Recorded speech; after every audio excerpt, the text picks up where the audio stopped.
Olá, boa noite a todos. Vamos, Olá, boa noite.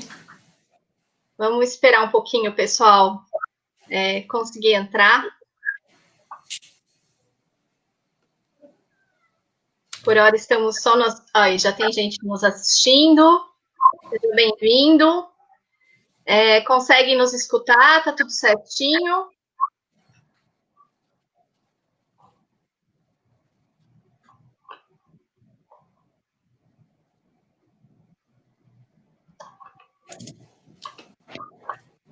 Aí, já deu um joinha aí pra gente, tá tudo ok.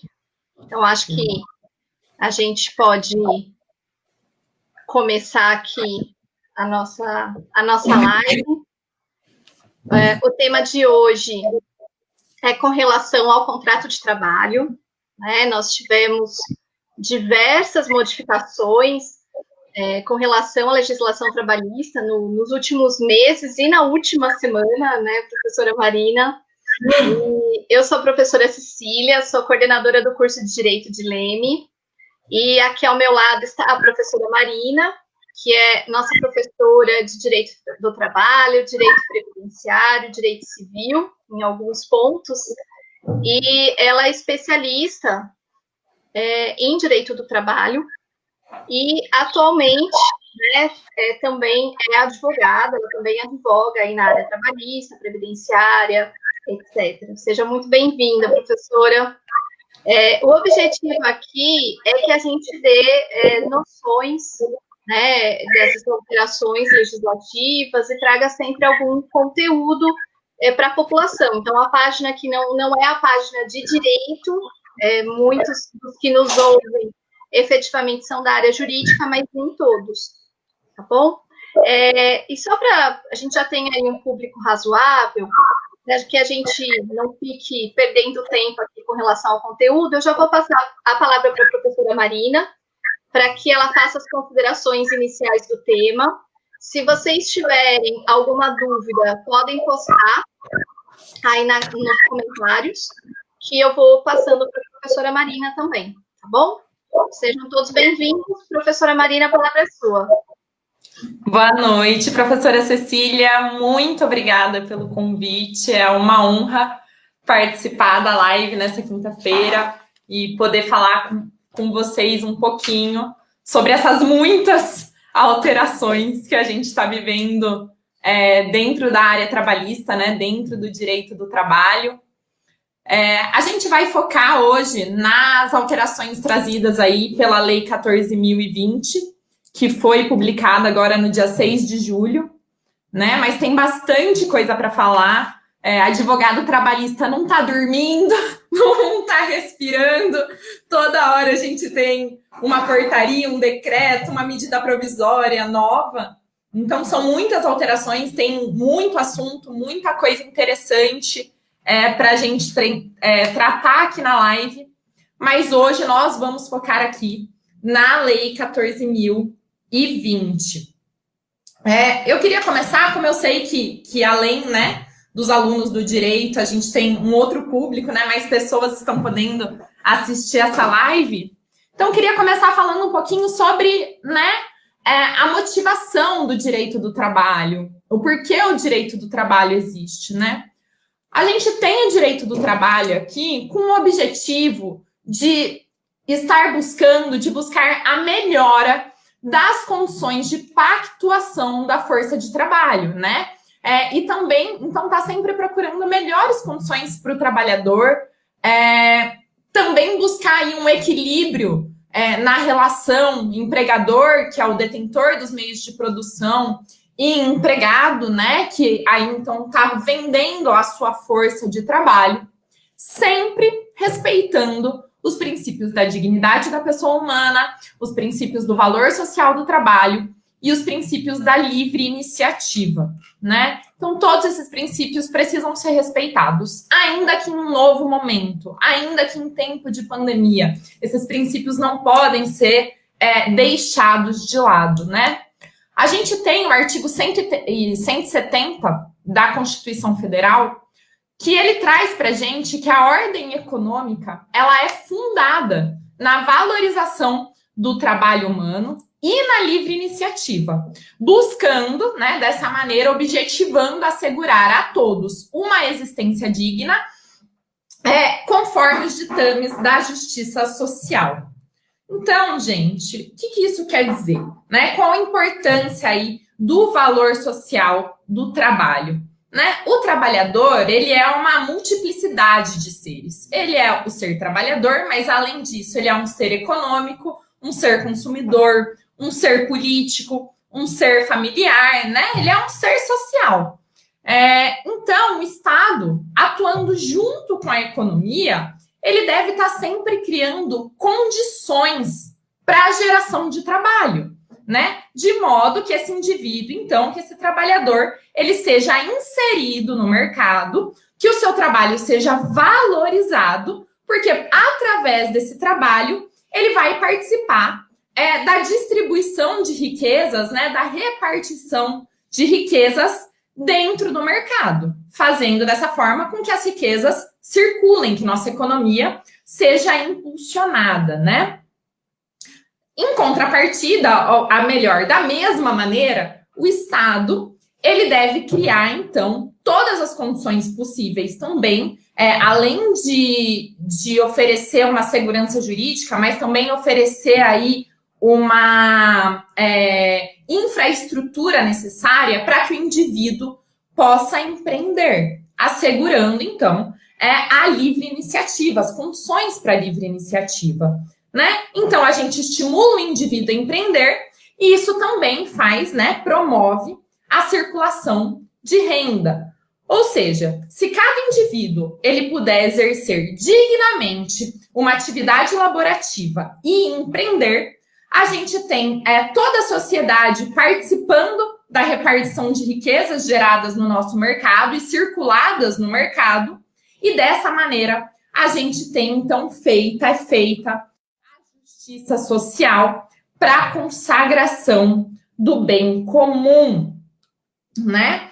Então, dito isso, que isso eu acredito ser de extrema relevância para esse momento que nós estamos vivendo, não devemos perder de vista a importância da justiça social, do valor social do trabalho, né?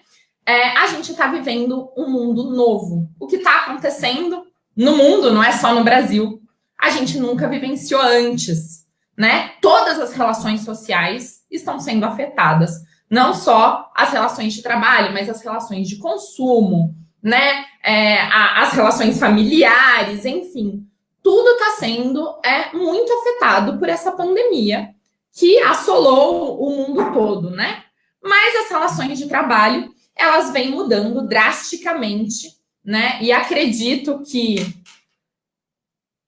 começa um novo mundo para as relações laborativas, né? A gente não vai mais conhecer as relações de trabalho, não vão ser mais como eram antes. Muita gente não vai mais trabalhar em empresa, né? O home office vai ser adotado definitivamente. O uso da tecnologia está cada vez mais acentuado. Então, está sendo uma transformação profunda nas relações de trabalho, né? Estima-se, até a semana passada, que mais ou menos 50 milhões de empregados, 5 milhões de empregados foram afetados direto ou indiretamente pelo estado de calamidade pública. E já foram feitos mais de 3 milhões de acordos individuais escritos através das medidas provisórias 936, que agora foi convertida na Lei 14.020, e da medida provisória 927. Ou seja, tem muita coisa acontecendo, né? As relações de trabalho estão... Advogado trabalhista não está sentindo tédio nessa quarentena, não tem tempo para descansar, né? Tudo está sendo transformado. Então, é um momento em que a gente tem os trabalhadores completamente inseguros, porque não se sabe quais são os seus direitos, se vão ser mandados embora, se tem férias, como funciona a redução, vou receber, não vou receber, e se meu contrato for suspenso, eu posso ser demitido.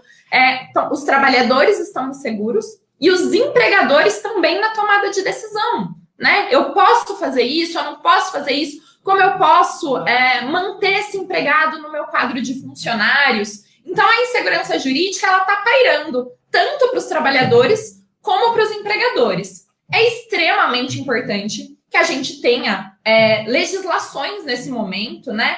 Que ainda que medidas provisórias e agora essa nova lei, para que traga pelo menos o mínimo de segurança para a tomada de decisão, né? Então, eu preciso pensar como eu vou ter razoabilidade, proporcionalidade, como eu vou ponderar os interesses, como eu vou fazer como eu vou sopesar valores nesse momento, né?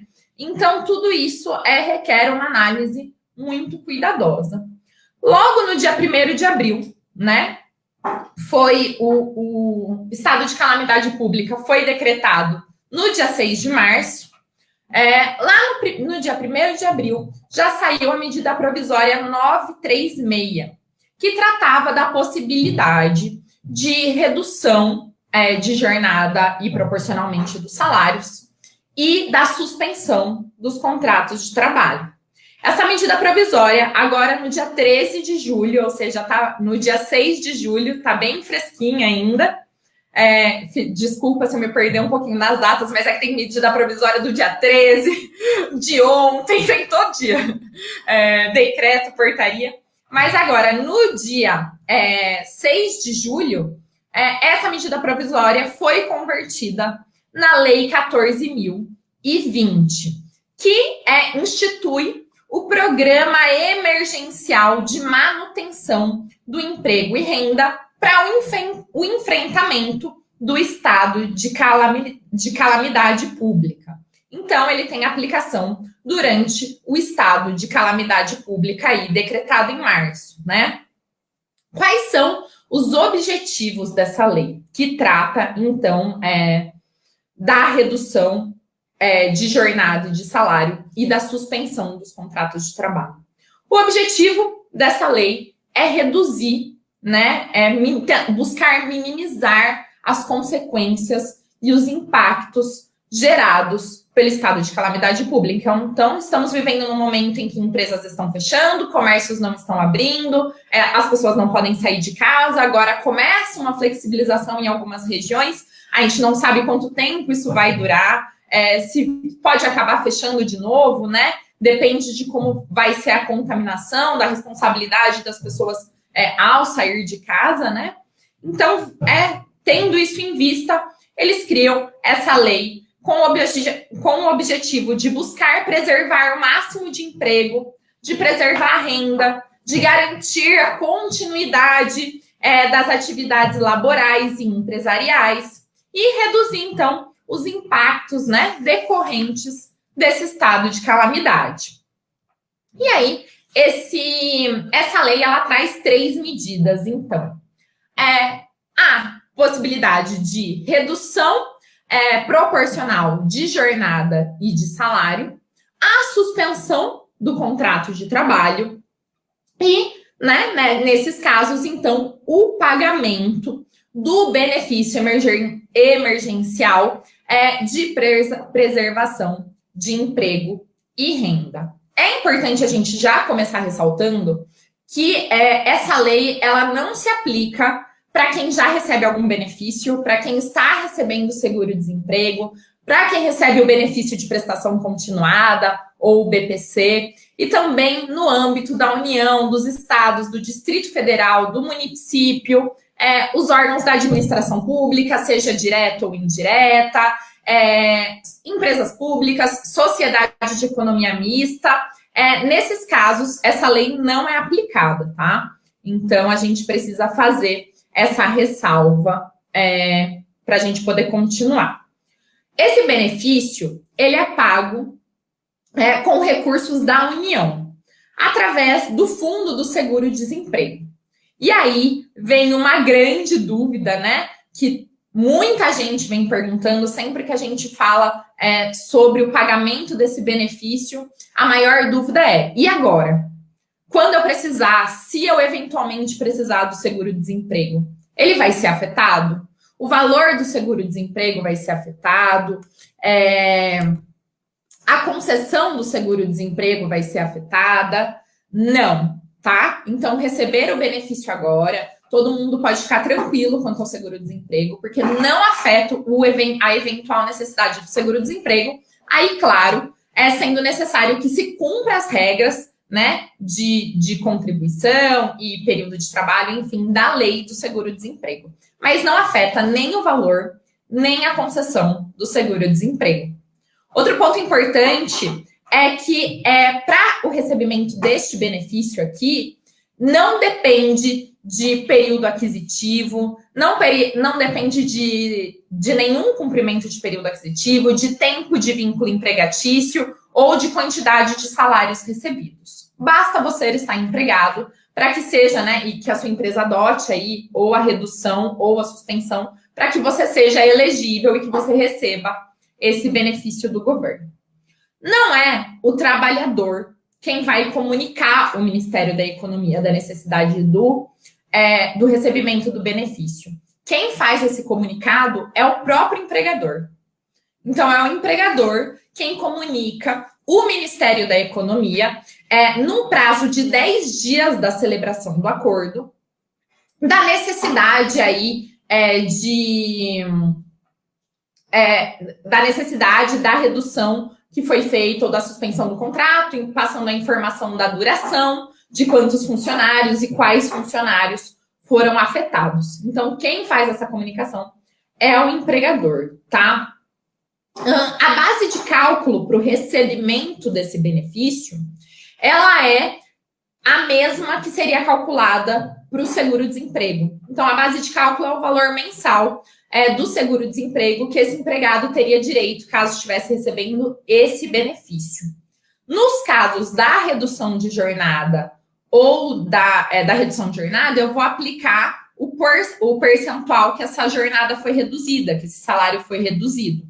E nos casos de suspensão do contrato de trabalho, então eu vou receber 100% desse valor. Professora Cecília, eu tô sem o meu Facebook aberto aqui, se chegar alguma dúvida... Eu ia até fazer uma pergunta, uma minha e tem uma do Marcos, mas você estava falando que esse valor do benefício vai ser equivalente ao seguro-desemprego, né? E esse seguro-desemprego, ele tem um teto.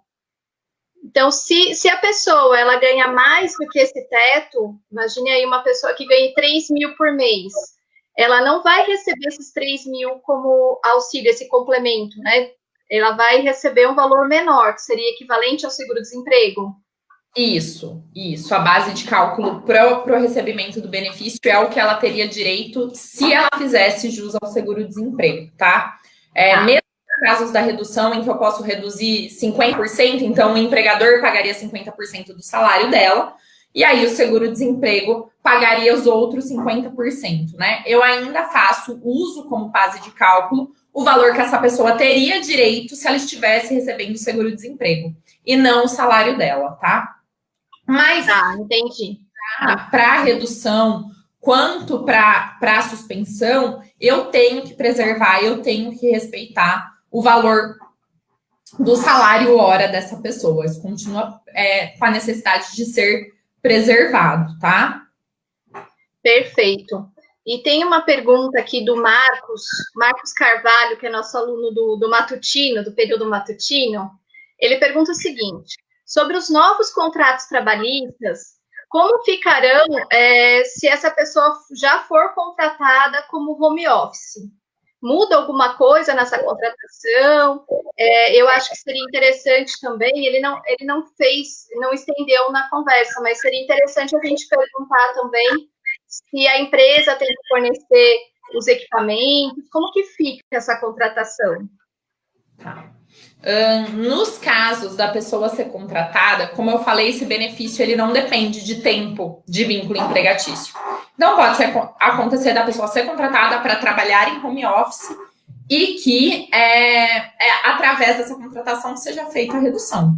Eu estou em casa, eu preciso respeitar o meu horário de redução. E no caso da suspensão, não vai ter trabalho, né? Essa pessoa já estaria trabalhando, seria suspenso. Mesmo de casa, ela não pode fazer nenhum trabalho, tá? É suspensão das atividades, suspensão do pagamento do salário. Depois eu vou até adentrar aí nas penalidades, caso isso aconteça. Então, na redução de jornada, ainda de casa, pode ser feita através do home office. Eu reduzi a jornada de um funcionário, de um empregado, em 25%, 50% ou 70%, tá? E aí, esse empregado vai trabalhar de casa, só que menos tempo. Quanto aos meios para o trabalho, né?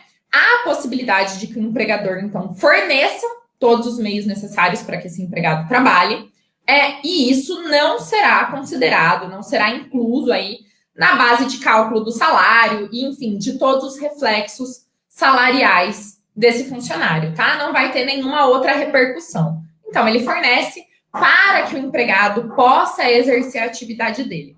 Mas isso vai depender do acordo entre empregado e empregador, tá? Não há uma obrigação de que o empregador ofereça esses meios para o trabalho. Ele pode ser feito ou não, e aí isso será acordado entre empregado e empregador. Beleza? Perfeito, então. Muito obrigada. Então, eu vou deixar de interromper, pode continuar essa exposição. Imagina. Se mais alguma pergunta, aí eu interrompo. Eu levanto a mãozinha aqui, tá bom? Combinado, isso. Vamos fazer assim, então. Gente, a primeira parcela desse benefício, ela vai ser paga em 30 dias da celebração do acordo, se a empresa respeitar esse prazo de 10 dias. Eu não lembro se eu falei disso antes, então vou dar uma voltada. Então, o empregador é quem avisa, e ele avisa o Ministério da Economia num prazo de 10 dias da celebração do acordo. Se o empregador respeitar esse prazo, avisar dentro dos 10 dias, então o empregado ele vai receber a primeira parcela desse benefício em 30 dias da celebração do acordo.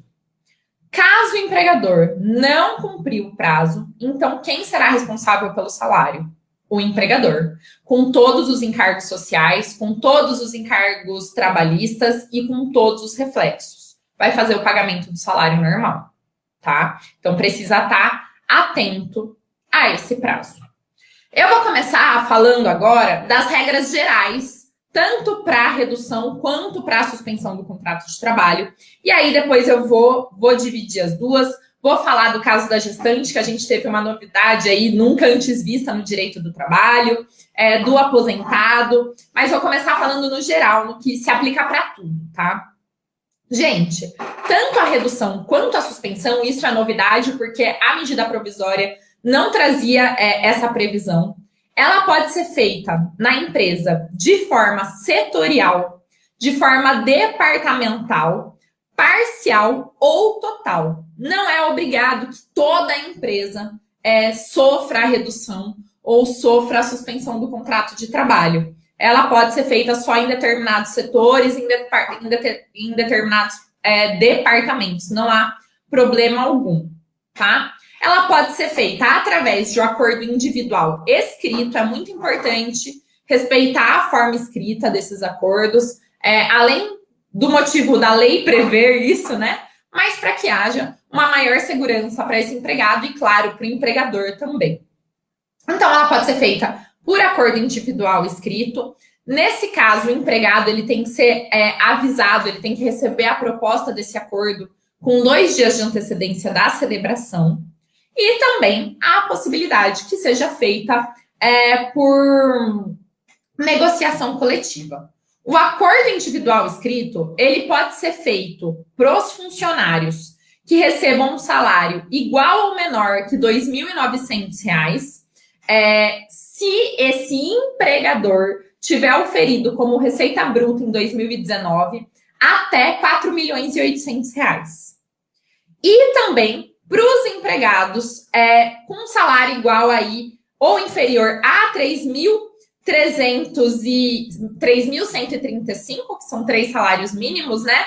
Nessa hipótese também, do ano calendário, a receita bruta ter sido igual ou inferior a 4.800.000. Também pode ser feito por acordo individual escrito. Quem já para os funcionários que possuem um diploma de nível superior e que percebam um salário mensal igual ou superior a 2 salários mínimos. Quem não se enquadra nessas hipóteses, só há a possibilidade de realizar a negociação coletiva através de realizar a redução ou suspensão de jornada através de negociação coletiva. Então, ou acordo coletivo ou convenção coletiva.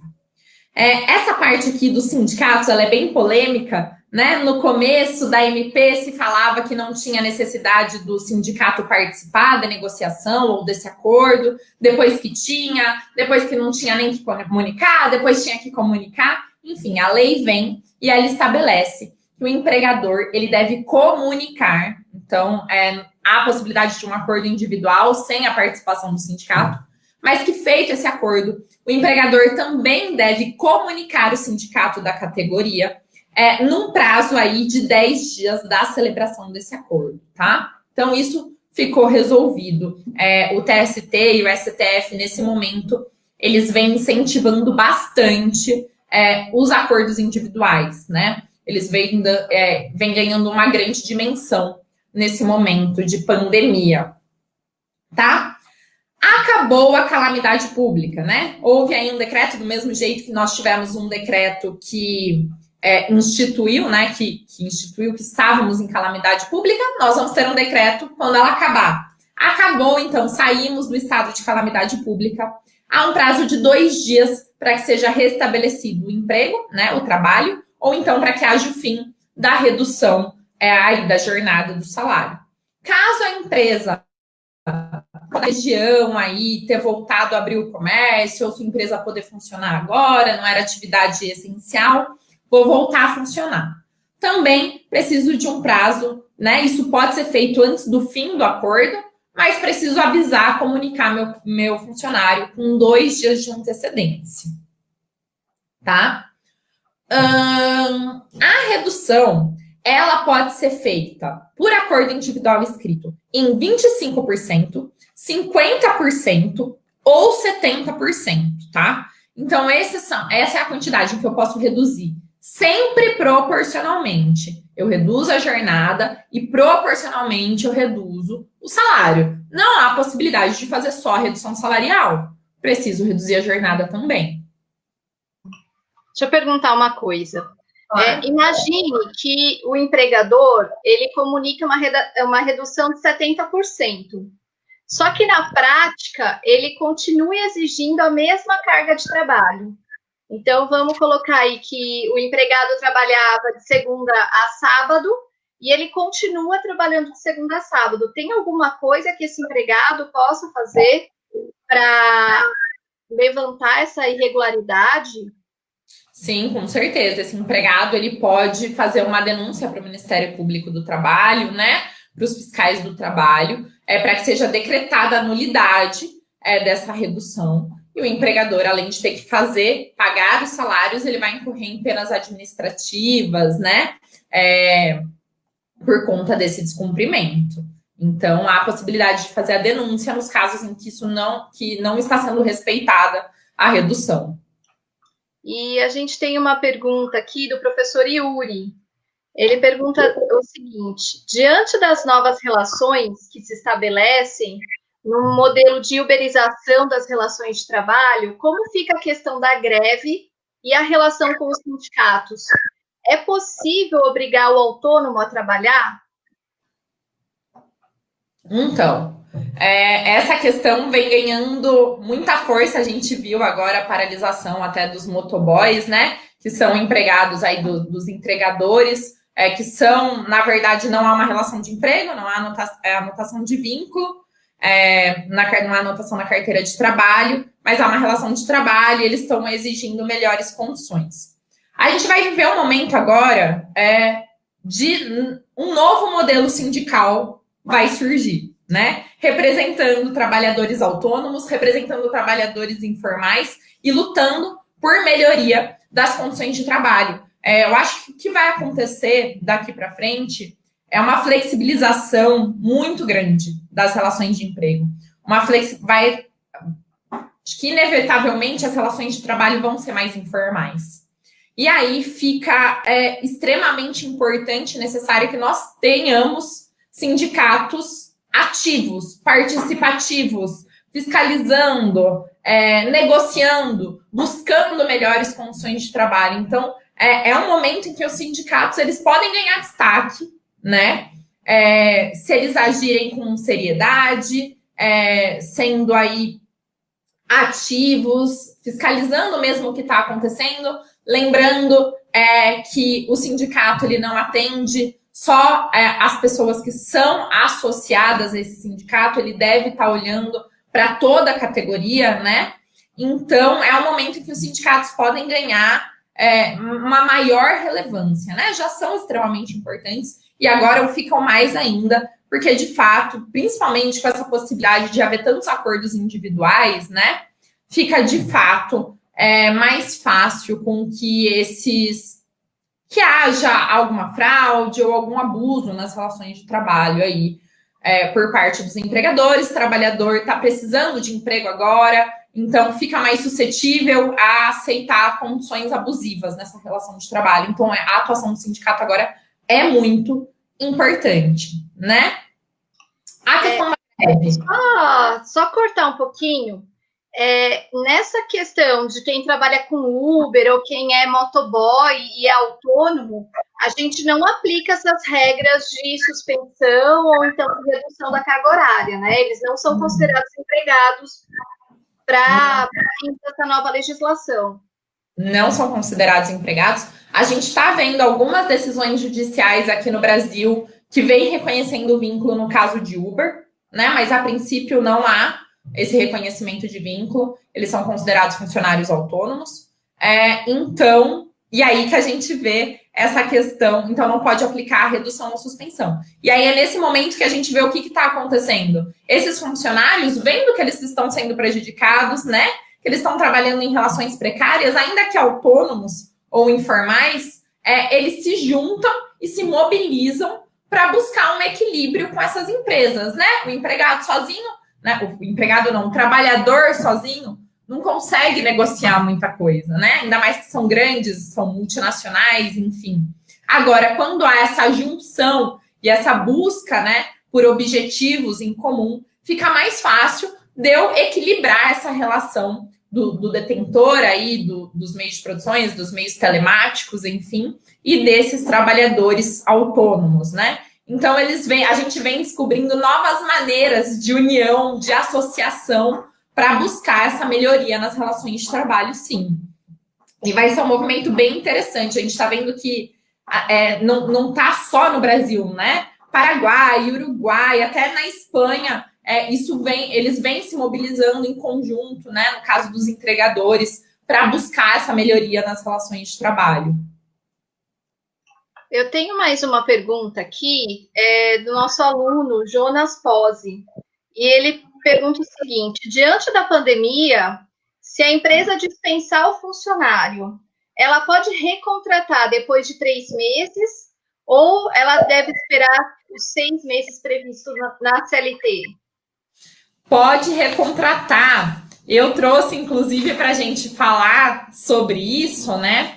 Que houve agora aí no dia 14 de julho, antes de ontem, né? A portaria 16.655, que veio tratar da hipótese de recontratação nos casos de rescisão sem justa causa. Então, agora, né, através dessa portaria, nesse período de calamidade pública, não será considerado fraudulenta as recontratações que acontecerem aí nos casos de rescisão sem justa causa em um período inferior a 90 dias, né? Antes, era presumido fraudulenta essas recontratações num período inferior a 90 dias pela portaria 384, se eu não me engano, de 92. Então, presumia-se fraudulento. Nesse momento, não se presume mais, tá? Eu posso fazer essa recontratação por acordo individual, se não houver nenhuma alteração nos termos da contratação. Então, vai ser pelo mesmo trabalho, pelo mesmo salário, pela mesma jornada, enfim, vou manter os mesmos termos. Recontratação pode ser feita em 90 dias, não há necessidade de participação do sindicato, Agora, se eu quero alterar os termos dessa contratação, aí sim o sindicato precisa participar. Eu vou fazer essa recontratação através de acordo coletivo ou de convenção coletiva de trabalho. E é complicado porque a gente sabe que, em regra, eu não poderia contratar com uma condição de trabalho inferior, né? Mas nesse momento, entende-se aí, através dessa portaria, fica subentendido que o emprego pode ser um bem maior, estar empregado neste momento. Então, o sindicato participa para que não sejam condições abusivas, e aí pode ser feito em outros termos essa recontratação. Mas lembrando, gente, que ela não se presume fraudulenta. Não significa que não pode ser fraudulenta. Se for empregado, pode denunciar. O ônus da prova é do reclamante, nesse caso, e aí vai ser decretada a nulidade dessa recontratação, e o empregador vai ter que fazer todo o acerto dos salários, enfim, correr em penas administrativas, em penas trabalhistas, né? E o interessante dessa portaria também é que ela retroage para o dia 20 de março de 2020, né? A gente também sabe que, em regra, isso não acontece, mas essa portaria, ela vem com essa novidade, ela retroage para o dia 20 de março. E o porquê disso, né? Eu entendo que, nesse período, pode ser que o empregador precisou mandar embora o funcionário, e aí agora a condição da empresa melhorou, ele está conseguindo respirar, ou então as atividades naquela região foram reabertas, então foram retomadas, né? Ele vai lembrar, poxa, preciso de uma mão de obra qualificada. Nossa, eu lembro do Joãozinho, vou chamar ele. Então, vai lá, manda um oi sumido pro Joãozinho e chama ele de volta aí para o trabalho, sem problema nenhum que isso aconteça nesse prazo inferior a 90 dias. Pode acontecer sim, tá? Perfeito, então. Me parece que a intenção do legislador é privilegiar aquele que já estava na empresa, ao invés de dar emprego para um terceiro, né? Então, exatamente. A intenção seria essa, né, no primeiro momento. Sim, um dos princípios que rege aí o direito do trabalho é o da continuidade da relação de emprego, né? Então, ele traz aí nessa norma esse princípio à tona. Então, vamos voltar esse empregado com esse empregador que já tinha uma relação, que já contava com esse salário, enfim, posso ter, né? Às vezes, a gente sabe, muitas vezes é difícil demitir, você tem um funcionário muito bom e você precisa abrir mão dele por conta das condições que a sua empresa está. E aí agora fica aberto para que essa recontratação possa ser feita. Foi uma portaria bem interessante, bem importante também. Bom, tem mais alguma dúvida aí por enquanto? Por hora não. Tendo alguma, eu levanto a mão aqui para te avisar. Beleza, combinado então. Gente, voltando aí para a redução, então, como eu falei, ela pode ser em 25%, 50% ou 70% através de acordo individual escrito. Se for alguma quantidade, né, algum período diferente, né, desses estipulados pela lei, pode acontecer, mas aí precisa ser feito através de acordo ou convenção coletiva de trabalho, tá? Respeitando sempre o valor do salário hora. O período dessa redução, ele pode ser aplicado em até 90 dias. E aí, a gente vem com mais uma novidade, essa do dia 13 de julho, saiu o decreto 10.422, e esse decreto, ele prorrogou a possibilidade da duração dessa redução e também da suspensão, né? Então, na própria lei 14.020, já era dito que podia haver um decreto do Poder Executivo para a prorrogação desses prazos. O decreto saiu, a lei saiu no dia 6, o decreto saiu no dia 13.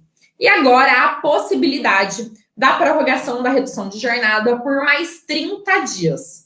Então, totaliza 120 dias, tá? Nos casos de suspensão, como eu disse, não pode haver trabalho nem de casa. Trabalhava na empresa, só uma horinha por dia. Não posso. Suspensão do trabalho, suspensão do salário, suspensão das atividades laborativas também, tá? Nem de maneira remota. Se o empregador fraudar, né? Se o empregado estiver trabalhando, então ele fica sujeito aí ao pagamento das remunerações, aos encargos trabalhistas, aos encargos sociais, a multas administrativas, além de eventuais multas que podem ser, ou penalidades previstas através de acordo ou convenção coletiva, né? No caso da suspensão, esse empregado vai receber, então, 100% do benefício que ele teria direito, no caso, se recebesse o seguro-desemprego, tá bom? O período da suspensão, ele pode ser, originalmente, de 60 dias. Mas o decreto aí, 10.422, também trouxe a possibilidade da prorrogação por mais 60 dias, totalizando 120 dias. Então, veja bem, agora tanto a redução quanto a suspensão podem ser prorrogadas e aí perfazer um total de 120 dias. Só que tem uma coisa bem interessante. Marina, eu não fiz ainda a suspensão do meu empregado, eu não fiz a redução do meu empregado. Posso fazer direto 120 dias? Não pode, tá? Então, primeiro você pode fazer de 90 dias, ou de 30 ou de 60 dias, no caso da suspensão, né?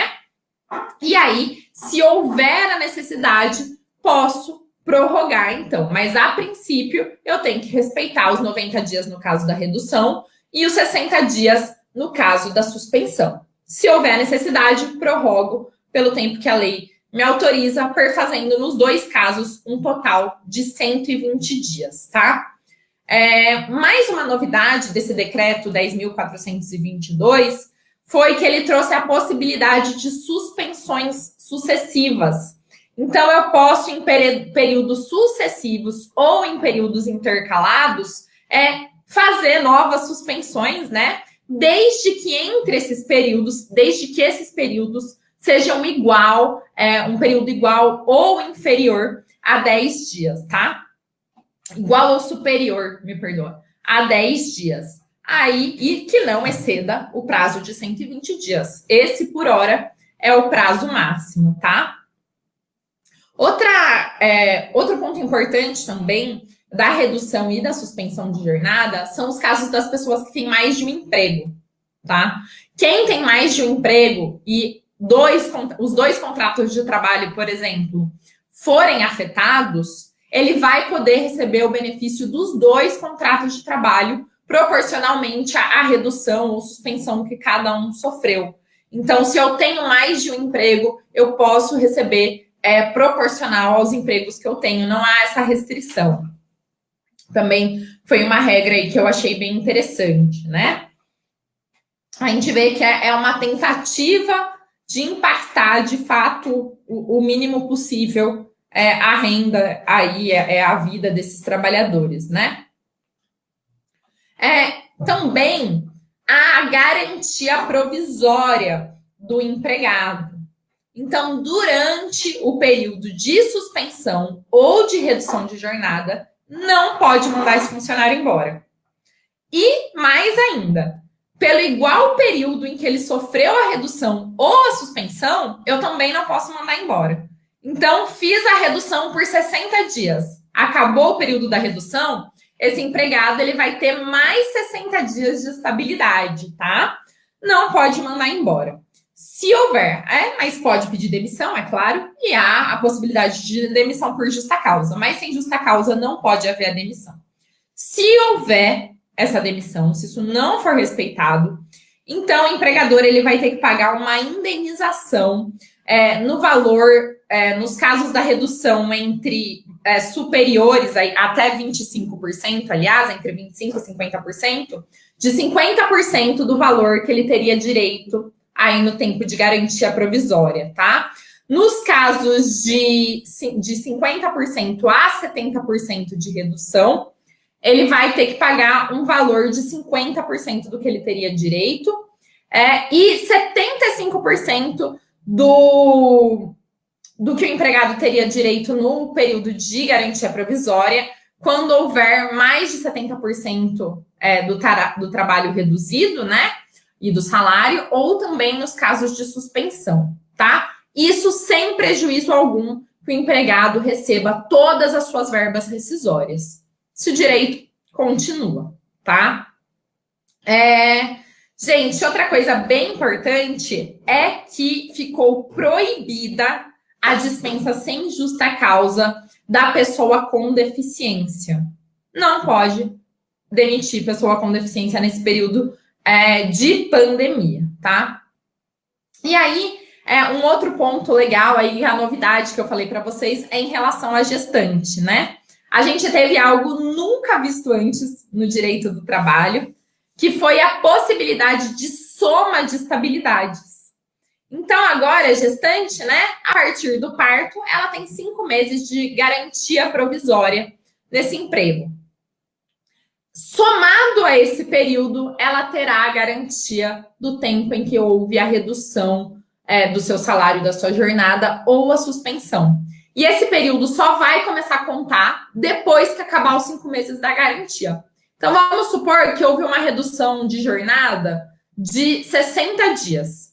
Ela vai de jornada de salário. Ela vai ter os 5 meses de garantia normal, depois do parto. Acabou esses 5 meses, começa a contar os 60 dias do período da redução. Então, aí a gente vê, achei isso super interessante, muito legal, do legislador ter esse cuidado com as gestantes. E o mais interessante ainda é que, no caso da gestante, né, ela vai receber o valor do salário maternidade. Então, ela tá grávida, a redução da jornada e do salário dela. Ela vem e começa a receber, então, o valor correspondente à licença maternidade. Quem faz o pagamento é o INSS, e esse valor não é aplicado essa redução. A base de cálculo para a licença maternidade dela, ainda que no período de redução, é o último salário que ela recebeu antes de começar a redução. Então, ela vai receber como licença maternidade o que ela receberia caso o contrato de trabalho dela não tivesse sido afetado, né? Quem estava, gravidez é um ato contínuo, né? São 9 meses aí de gestação. Então, quem estava com o contrato suspenso através ou então com a redução, através da medida provisória 936, eu entendo que a gente aplica, sim, essa lei agora para ela, e mesmo que o contrato já tinha sido feito, ela vai ter direito a essa soma de garantia provisória de emprego. Então, achei isso bem legal, né? Uma outra parte interessante. Pode falar. Tem uma pergunta aqui da Renata Landgraf, que também é nossa aluna, indo aí para o segundo semestre. Sobre o decreto que saiu, que permite a prorrogação até que complete 120 dias, eu tenho visto colegas do departamento pessoal fazendo retroativo a comunicação do Ministério da Economia. Por exemplo, a empresa já havia utilizado os 90 dias, até dia 7/7, agora teria que fazer um novo acordo e não prorrogar. Ela está perguntando se essa conclusão dela está correta ou não.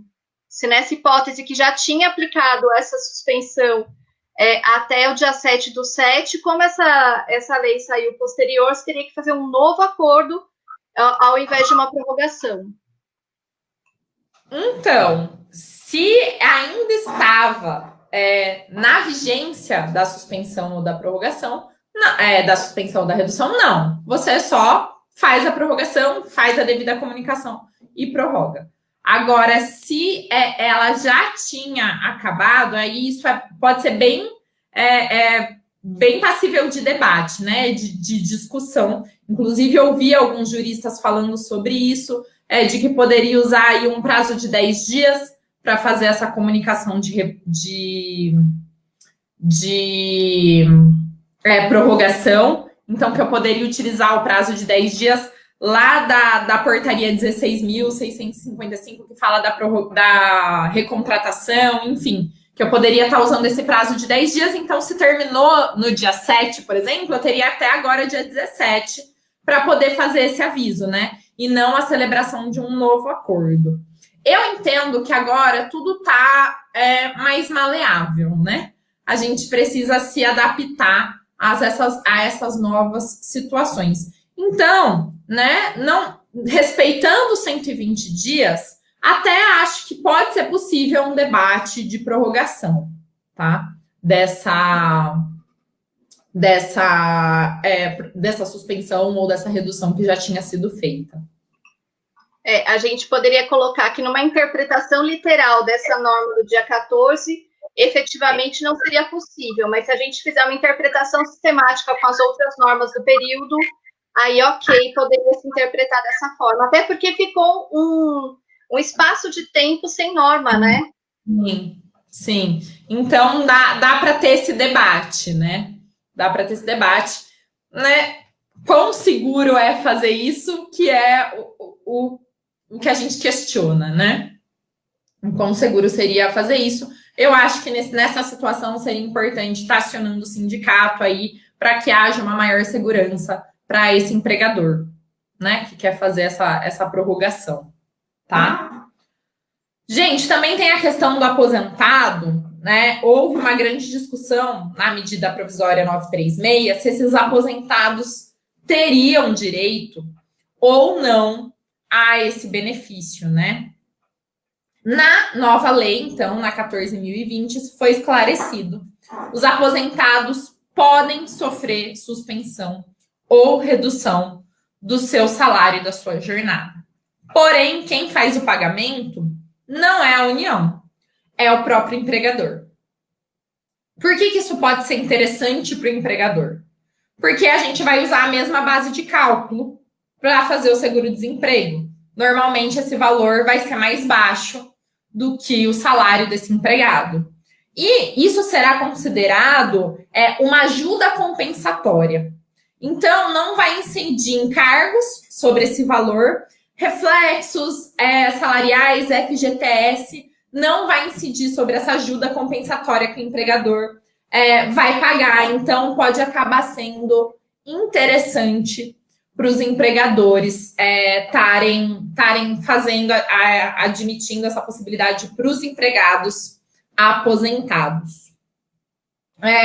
Uma outra novidade também trazida aqui pela lei, aliás, é a possibilidade de cancelar o aviso prévio em curso. Então, o empregador, ele dispensou esse empregado por conta da pandemia, enfim, vem essa lei trazendo possibilidades vantajosas, uma prorrogação desse prazo, agora podendo ser de até 120 dias, e ele pensa, olha, dá para manter esse funcionário, não preciso mandar embora. Então, eles podem acordar e fazer o cancelamento desse aviso prévio e dar continuidade à relação de trabalho sem problema algum. Tá? Ia falar aqui da portaria 16.655, a gente já tratou dela, né? E eu separei, achei importante a gente falar rapidinho sobre as rescisões que podem acontecer nesse momento, que está sendo bem polêmico, tá? Pessoal, a rescisão, neste caso, não há possibilidade de fracionar o pagamento das verbas rescisórias, de pagar só metade das verbas rescisórias, não, tá? Demitiu, o empregador continua tendo que fazer o pagamento integral das verbas rescisórias, na maneira, no prazo, nas regras da CLT, tá? Mesmo por negociação coletiva, até porque a gente vê que nos casos de dispensa em massa, né, apesar de não haver mais a necessidade de dispensa coletiva ser feita através de negociação coletiva, né, a nova CLT, ela trouxe aí um tratamento igual para dispensa individual e dispensa plurima, mas mesmo, né, nos artigos 611A, 611B, a gente vê que não há possibilidade de se discutir aviso prévio, 13º, férias. Então, não há discussão quanto a essas verbas. A empresa precisa pagar nos moldes de uma demissão comum, tá? Muita gente tá fazendo o quê? Usando o artigo 502 da CLT, que trata das demissões em caso de força maior. E que aí a empresa pode fazer o pagamento dessas verbas pela metade.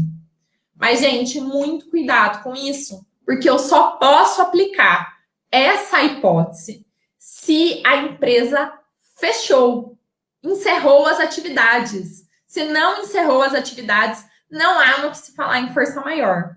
E mais, ainda que a empresa encerrou, não é automática a aplicação da força maior. A empresa precisa comprovar que o motivo dela ter fechado é o estado de calamidade, tá? Caso contrário, não há que se falar em pagamento de verbas rescisórias pela metade. Então, eu tô vendo muita gente aplicar isso e não vai colar, tá? Só posso fazer a utilização nos casos em que a empresa encerra as atividades e que o motivo desse encerramento foi o estado de calamidade. Outro ponto que estava sendo muito discutido, em sala de aula a gente falou bastante sobre isso, era a questão de se aplicar o factum principis, né? O fato do príncipe nesse momento. O que isso significa para o pessoal que não é do direito aí, né? Isso significa que é através de um decreto, de uma ordem, então, do município, estado, enfim, da União, que aquela atividade ela é encerrada, ela é paralisada, portanto, o empregador demite os seus funcionários, né? Porque sua atividade foi paralisada. E aí, quem faz o pagamento dessas verbas seria o próprio governo. Gente, não é aplicável. Não havia, no meu entendimento, nem havia essa possibilidade antes da Lei 14.020, porque o fato príncipes, ele é aplicado quando essa ordem, esse decreto, ele vem para uma atividade específica. Então, por exemplo, quando em São Paulo foi proibido os outdoors, lembra disso? Foi, né, super discutido, debatido.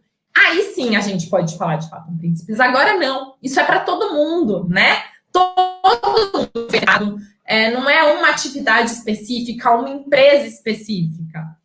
Todo o país, todas as relações estão sendo afetadas das mais diversas maneiras. Mas a lei, agora 14.020, resolve essa discussão porque ela traz expressamente que não é aplicado o artigo 486 da CLT. Nesses casos, nesse momento de pandemia, não há que se falar em fato do príncipe, portanto, né? É bem interessante essa questão do fato do príncipe, porque eu havia visto algumas notícias, acho que eu vi uma no Rio de Janeiro, que assim, centenas de empresas ingressaram pedindo a indenização, né, que o Estado arcasse com a indenização em razão do fato do príncipe. Então, essa lei ela veio para pacificar esse tema, né? Sim, veio para pacificar. E é importantíssimo que isso seja feito, porque realmente foi muito falado, surgiu muita dúvida se eu podia aplicar ou não. Muitas empresas deixando de pagar as verbas, porque partia-se do princípio que o município, o estado, ou enfim, a União faria esse pagamento. Isso não vai acontecer. Então, acho que são 2 pontos chaves aqui para esse momento de rescisão, é a gente entender. Primeira coisa, não é o momento ideal para se demitir um funcionário, né? A gente... Claro, nós entendemos a dificuldade dos empregadores, tá muito difícil para todo mundo, né? Mas o máximo que puder ser feito para os empregos serem mantidos, esse é o ideal.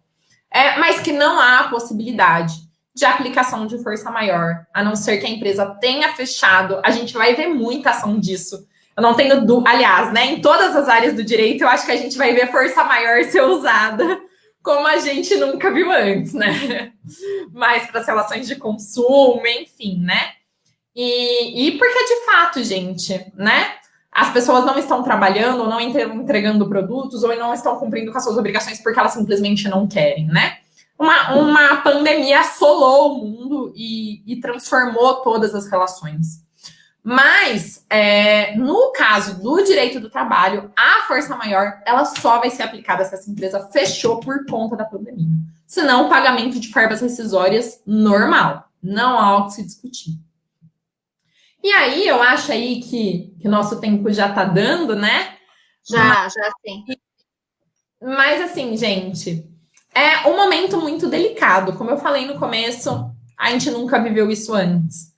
A gente precisa contar com bom senso de empregadores, bom senso de sindicato, bom senso do judiciário, né, daqui para frente, porque a gente vai estar vendo os reflexos e os impactos disso daqui 1 ano, 2 anos, né? 3 anos que a gente vai estar vendo, né? Surgir jurisprudências para as decisões, tomadas de decisões feitas nesse momento, enfim. Então, que bom que novas leis estão surgindo, que isso vem sendo regulamentado, porque começa a trazer uma segurança jurídica, né? Um maior conforto para tomar decisão. A gente, como advogado, acredito que você também, né, Cecília, nesse momento é muito delicado fazer as consultas, né?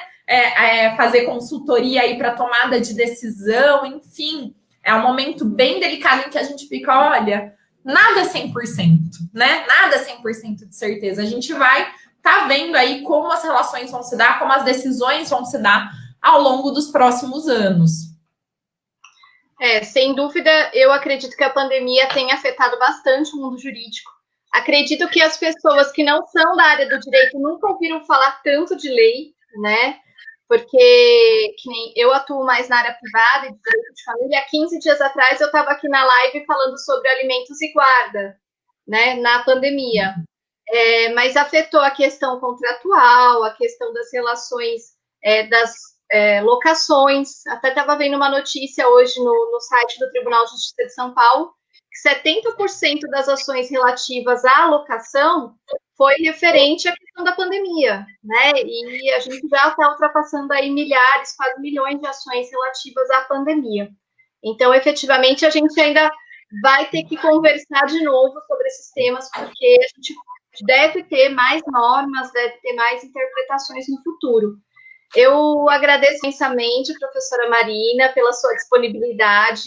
Eu acho que é um assunto que interessa a todo mundo, né? Quem é empregado, quem é empregador, e a gente está realmente num período de leis muito recentes. Então, o professor expôs aí pelo menos 3 normas que tem menos de uma semana, né? Uma delas tem 2 dias. Então, efetivamente, eu acho que o timing, né, do nosso tema foi muito bom, porque efetivamente essas normas novas acabaram saindo nesse intervalo que a gente já havia agendado essa live. E gostaria de deixar o convite, né, para quem quiser continuar acompanhando essas questões relativas ao mundo jurídico, né, todas as quintas aqui no canal, na página da Anhanguera Educacional Leme, a gente vai ter live do direito. Então, a quinta jurídica. Só na semana que vem, que muito provavelmente a gente não terá, não é que a gente não vai ter o direito aqui, a gente vai ter, mas numa proposta um pouquinho diferente. Tá? A gente está fechando os últimos detalhes, porque a intenção é trazer também um pouquinho de outras profissões, para quem tem interesse, às vezes, olha, ler não é comigo, eu não quero o mundo jurídico, eu sou de exatas, eu quero fazer conta. Então, como que funciona o curso da engenharia? Então, semana que vem a intenção é fazer um dia para explicar isso, mas a gente divulga em breve, acho que até na segunda, na terça, no máximo, a gente divulga direitinho como vai funcionar. E o direito vai ter um espaço de tempo diferente, mas nas outras quintas continua a quinta jurídica aqui. Se vocês tiverem alguma sugestão de temas que vocês têm interesse, pode me mandar inbox, que a gente vai agendando conforme o interesse de vocês e a necessidade. Espero que tenha sido a todos. Agradeço imensamente. Vou abrir para a professora Marina para as últimas considerações antes de encerrarmos. Muito obrigada novamente pelo convite, Cecília. Foi uma delícia estar aqui conversando com vocês sobre esse tema. Muito obrigada. Muito obrigada a todos que participaram, que assistiram, que mandaram perguntas. Agradeço.